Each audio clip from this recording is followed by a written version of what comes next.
በመቀጠልም ሁሉም ተጫዋቾች ተገርመው የዓለም ዋንጫውን ሲያዩ እንመለከታለን።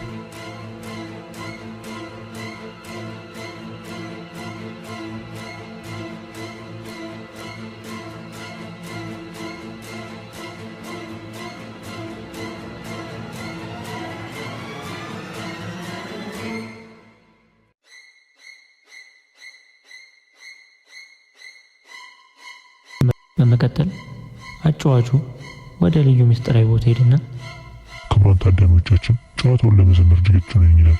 በመቀጠልም የገመድ ዝላይ ጨዋታ አለ። ተራ በተራ ሁሉም ታዋቂ ተጫዋቾች እያየን ለመጀመር ይዘጋጃሉ። ለመጀመሪያ ፈራ ተባ እያለ የቱርክ ክለቡ ተጫዋች አርዳ ጉለር ጨዋታውን ለመጀመር ይሞክራል። በመቀጠልም የውድድሩ ዋና ኃላፊ የፊፋ ፕሬዝዳንት ፊዮሬንቲኖ ሎፔዝ መሆኑን እናያለን።